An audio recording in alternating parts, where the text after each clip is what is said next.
Hello again. So I wanted to talk about step 2 of my self-worth process and building self-worth.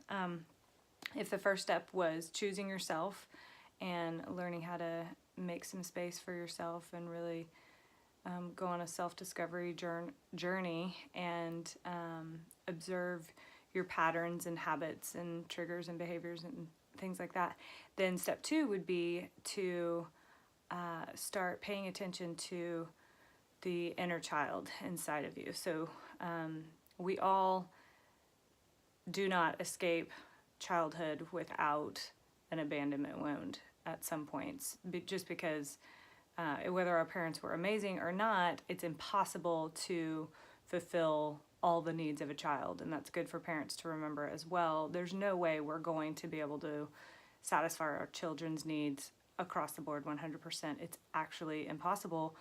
We're human. We make mistakes, and that's all part of the journey of being a human. So understanding we're all gonna come out of childhood with an abandonment wound is important to know, because what happens is that inner child, whether she's 3 or 5 or he, if you're a boy, man, whatever, 3, 5, 9, 12, 15, whatever age, probably all the ages that whenever you felt that first feeling of rejection or abandonment, it gets stuck inside. So that child is inside of you, and every time you're triggered as an adult and it reminds you subconsciously of that abandonment as a child, it's going to trigger you, and then you're going to behave in a certain way, which is usually to throw up walls or protect yourself or push people away or shut down or get really angry and react in a big way. Whatever it is, there's like a million different ways that somebody responds out of an inner child wound. But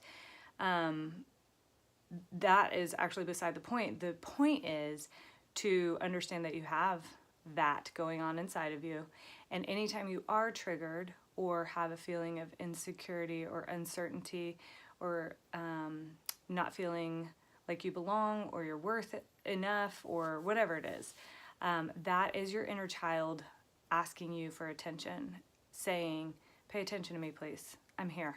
I have some needs. I got something going on here, and I need you to address this. And all we have to do is hold some space for ourselves, which means spend a moment without judging ourselves, without logicking ourselves away. I love that word. I made it up, I think, or whatever.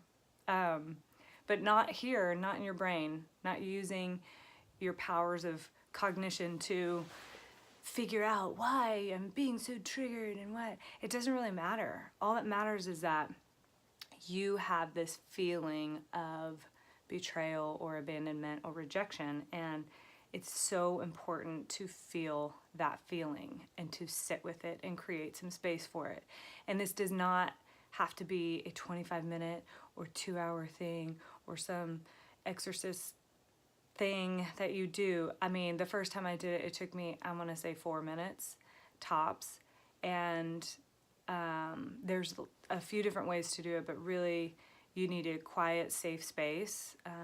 And for me, it was under a blanket in my room, and I just put my hand on my heart and my womb, and I took a few deep breaths and remembered the first point of abandonment that I felt, I think when I was maybe 3 or 4, and I was crying in a closet, and my shirt was wet with tears. I was crying so long and so hard, and I don't know how long it was, but it felt like forever. And then I came out of the closet, and nobody had even noticed I was gone. My older brother and sister didn't notice, my mom didn't notice, and they were probably, I don't know, doing yard work or playing with friends or something. But it reinforced the abandonment that I was just feeling, that I wasn't seen, I wasn't cared for, and I didn't really exist in the world. Nobody even saw me. And so when I felt that feeling as an adult under my blanket, I was just, I mean, I was writhing with discomfort. It was like, ugh. And I pictured my daughter feeling that kind of feeling, and that just hurt me. But then it's me. And so I'm like, that hurts me that I was hurting like that. And what we can do now is, what I did now is, as an adult, I got to say, you know what, I see you now. I haven't seen you. I've been pushing you away and rejecting you in self-abandonment and self-rejection all these years. But now I'm paying attention. I'm leaning in. I'm going to listen to you. So if you start chiming in and scratching at my walls inside and making me bleed and having these triggers and whatnot, instead of reacting out of those, I'm gonna take some time and I'm gonna hold space and I'm gonna feel that and I'm gonna listen.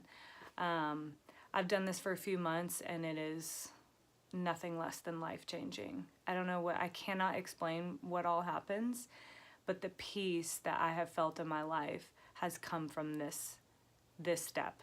And I don't have to ask anybody else in my life to pay attention to me. Pay attention to me and like, don't abandon me. Please, can I trust you not to abandon me? Don't do it. Don't reject me. Don't let me down. Don't disappoint me. I don't have to do that anymore because I'm already not doing it myself. I'm showing up. When I'm triggered, I say, it's okay. I'm gonna go and hold some space. I'm gonna take care of myself for a minute. And it is absolutely incredible how good I feel.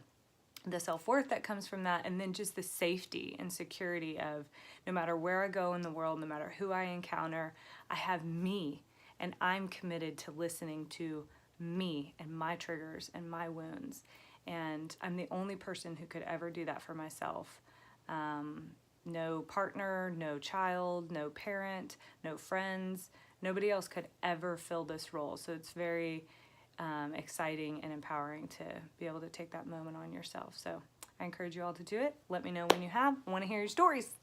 Bye.